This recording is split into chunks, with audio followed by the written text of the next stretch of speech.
How's it going, ladies and gentlemen? This is Mecha Wrestling, and welcome back to some WWE Pandemonium with Backlash 2019.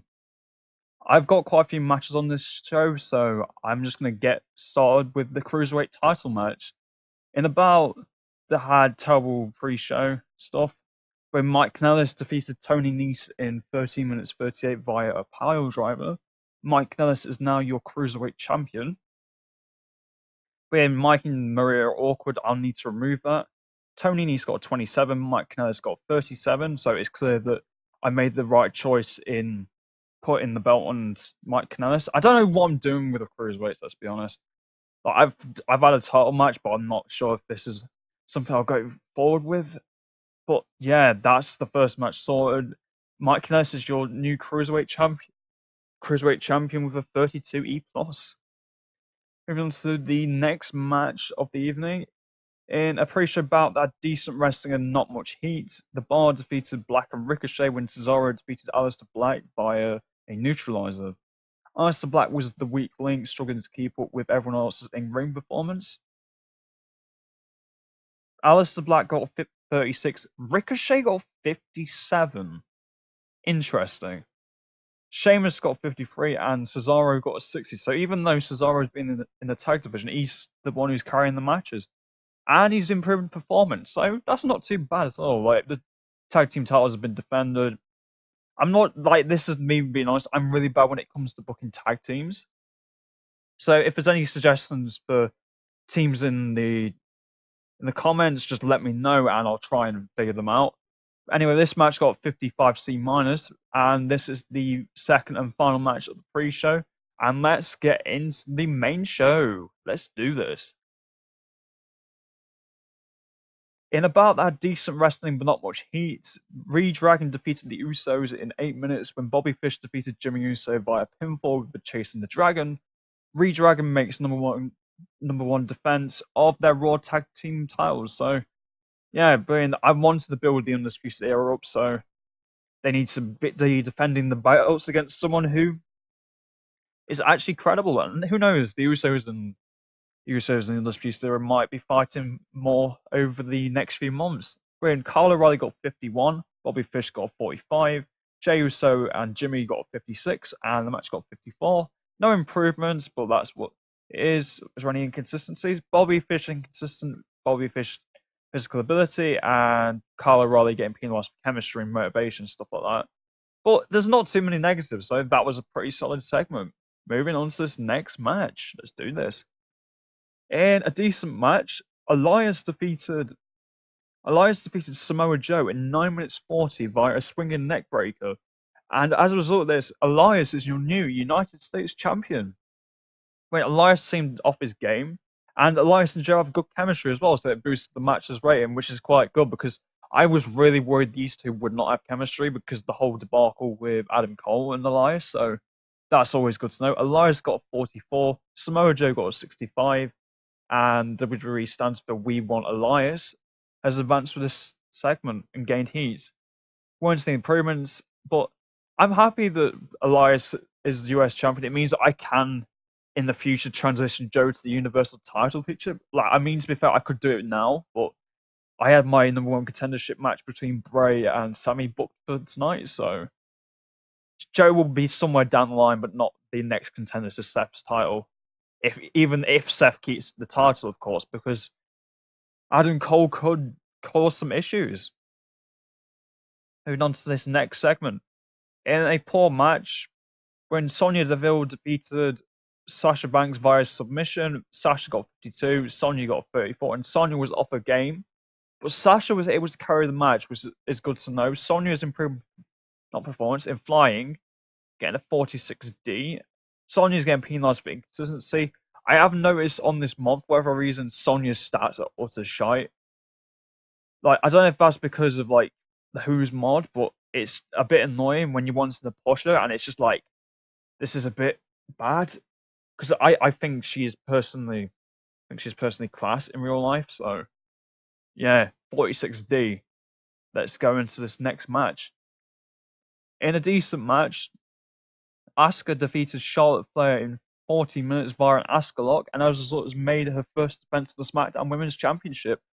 Charlotte got 55, Asuka got 58. The Empress versus the Queen storyline has advanced and gained heat. And yeah, I'm quite impressed that these two actually put on a decent match again. It means that going forward, if I do want to do Asuka versus Charlotte, what's the number? Asuka versus Charlotte 4, I could do that, but for now, I kind of want to give her some fresh contenders, and I'm not sure who I'll give her, but it'll be someone on SmackDown, obviously. Moving on to this next segment, again a 55C to go into it. In a decent match, Sami Zayn defeated Bray Wyatt in 13 minutes 01 via Helluva Kick. Sami Zayn got a 66, Bray Wyatt got a 56, and the end of the world, as you know, has advanced for this segment. Again, 65C, so they actually did reasonably well. Sami's getting penalised for being through a weight change, and Bray's getting penalised for stamina and inconsistency. I'm just going to say now, the next pay-per-view after Backlash is Great Balls of Fire. I just decided it was a funny pay-per-view, so I thought, why not? I'm going to book this now.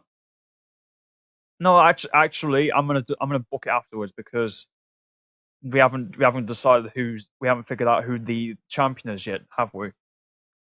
So yeah, Sami Zayn is your number one contendership for the Universal Champion. Let's do this. Let's move into the next match. I think I'm gonna have a pretty solid show, honestly. But you don't know. It's like the network's not gonna get me penalised, so either way, I'm fine. In a decent match, Becky Lynch defeated Alexa Bliss via submission in 14 minutes via disarmer. Becky's made a second defense of the Women's Championship. And Alexa and Becky have pretty good chemistry and lifted the match. Alexa got a 44. Becky Lynch got a 66. Jesus Christ, Becky's high as she is on the other mod that I'm playing with Gunter Gaming. I'll put the link in the description for the Pandemonium series. We have just done Backlash, and we're moving on to the first week post Backlash, and my SmackDown is the next show that is going to be uploaded. I'm not sure when it will be uploaded, but yeah, that's the thing. Venus got a 57C minus. So even with a face Alexa, it did work. So yeah, let's see how the rest of this show goes on. Then after the match, Ronda comes out and basically puts Becky Lynch in an armbar and just taunts her, being like, "Yeah, I'm after your title." So she's basically saying like, even though she lost at WrestleMania 35, not Becky, Ronda is not done with the Women's Championship. It's like, just keep it warm for me, mate. Just don't forget that I am a threat to you. So yeah, that's Becky versus Ronda might be the next match of the pay-per-view. It probably is going to be the next match, but it's just how to get there is what I'm trying to figure out at the moment. So yeah, not too shabby at all. 61C. And then a hype video plays, hyping the Intercontinental Championship match between Finn Balor, Randy Orton, and Andrade Cien Almas. The Demon Hunter storyline has advanced for this segment, lost heat.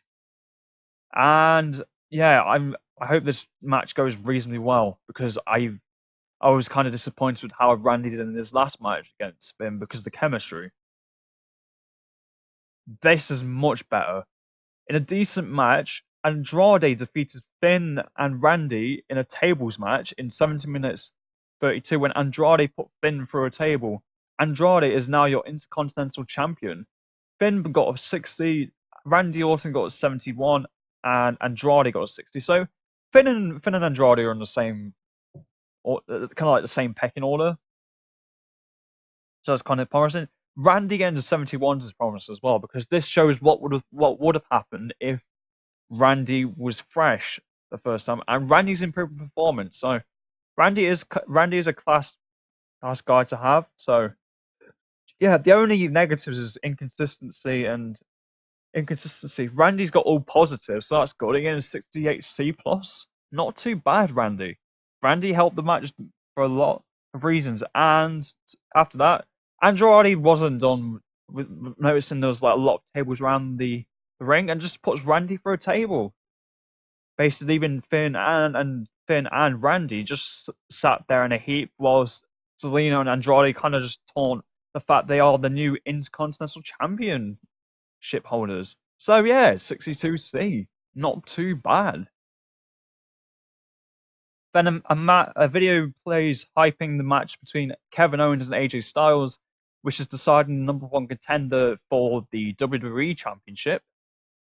And I'm going to probably pre-book maybe at the end of the show. I don't know. I'll probably book it after the show, but yeah, again, a 67C plus. And I think this match is actually going to go really well. It's just a feeling I have. I think it's going to get like a B. So let's see how it goes. 70C plus. In a good match, AJ Styles defeated Kevin Owens by submission by a calf crusher. Kevin Owens got a 67, AJ got 75, and they have pretty good chemistry, so it lifted the match quality. So that's actually quite promising. Kevin Owens is improving in flying performance, so I think Kevin's actually been improving a lot in these past few episodes, so that's not too bad. It means that I can depend on Kevin just to get me a job done. AJ's declining, Kevin's inconsistent, and there's an odd face-to-face combination because Owens is not a heel in this mod. It was basically, this is the Owens we would have got if we didn't have Daniel Bryan getting injured. So yeah, AJ Styles is now the number one contender for the WWE Championship, finally getting the opportunity to reclaim what he lost. I can't remember what pay-per-view it was. It was before Survivor Series, I believe. Yeah, it was before Survivor Series, so he's been waiting for a while.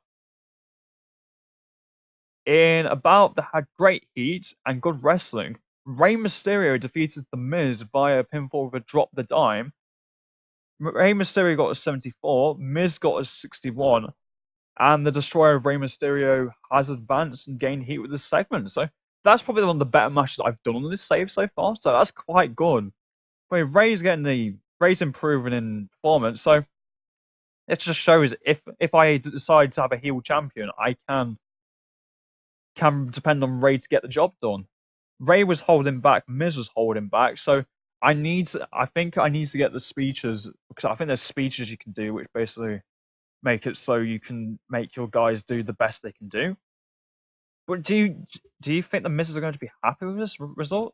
Of course not.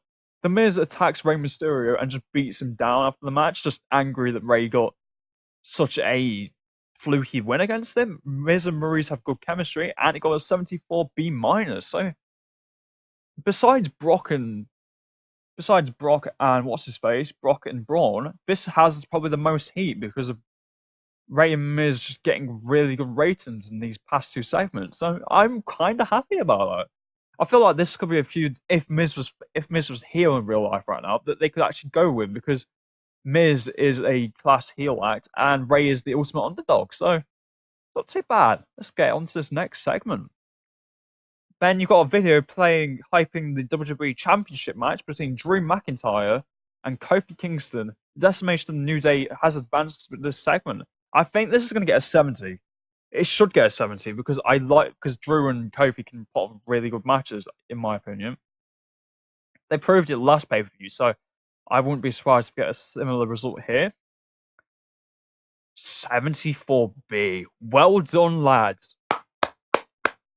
In a good match, Drew McIntyre defeated Kofi Kingston in 18 minutes 19 via a Claymore kick, and as a result, Drew McIntyre is your new WWE Champion. Drew got a 68, Kofi Kingston got a 70, and Decimation of the New Day has advanced to the segment gained heat. It got a 74B minus, so yeah. And Kofi's improving. That is actually really nice because he's actually. I might end up throwing Kofi back at the championship at some point. You don't know. I might. It could even be a triple threat. I can't even speak. It could even be a triple threat. Great Balls of Fire. So I'm really happy with that actually. So I'm gonna pre-book this now. But at the moment, we've got a one-on-one match between when TEW wants to work, because TEW can freeze at times. Yeah, I've got Akira Tozawa on the roster. AJ Styles versus the new WWE Champion, Drew McIntyre.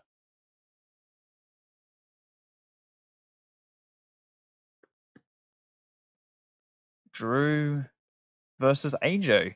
Yeah, first match, Great Balls of Fire has been decided. I love that. Is great stuff, lads. I'm really happy with that. Oh my god. Oh, ho, ho, ho.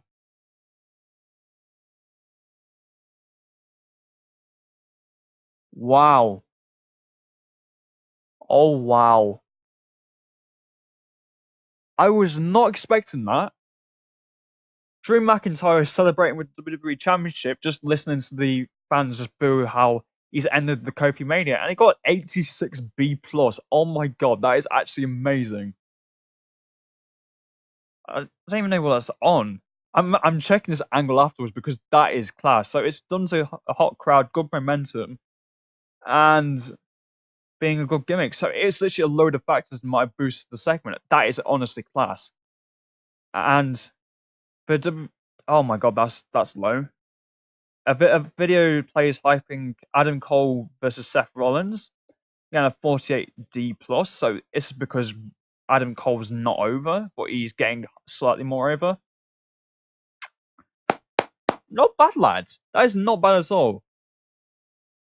In a decent match, Seth Rollins defeated Adam Cole in an Iron Man match via 1-4 to nothing. Seth Rollins makes his third defense of the Universal Championship. Adam Cole got 53, Seth Rollins got 70, and the Architect Falls has advanced to the segment and gained heat. And Rollins is not suited to the gimmick because I think it's a heel gimmick or something like that. Weren't any improvements, but I'm kind of happy that they were both able to go all out and do it well. That's kind of class. Well done, lads. That is, I really appreciate that they did a decent job this pay per view. Next segment. The main event's done, and Seth Rollins is celebrating in the ring when suddenly Sami Zayn's music begins to play for a heated confrontation between the two. It is clear that Sami and Seth will face each other for the belt at Great Balls of Fire. However, the night it looks like it's just going to end with a Sami and Seth stare off. But Brock Lesnar storms out, just F5s to both of them, feeling that the Universal title is truly his after being screwed by Braun Strowman. Braun tries to come out and scrap with Brock, but just gets an F5 for his trouble. The night ends with Brock Lesnar holding the Universal Championship to a reign of boos. Again, 83 B plus. Brock came across well, and this is how the show of Backlash has ended. Let's see how we did. I hope this gets a higher rating than the last pay per view. Having Brock there definitely has helped, but yeah, I think I've had a pretty solid show. Got a 73 B minus. So that is one of the better shows we've done so far. But hopefully you've enjoyed this pay per view, guys. If you have, let me know in the comments, like the video, and possibly subscribe to the channel to see more WWE Pandemonium action. I may be doing more series soon, but I will let you know in the future. But until next time, this has been Mecha Wrestling, and goodbye.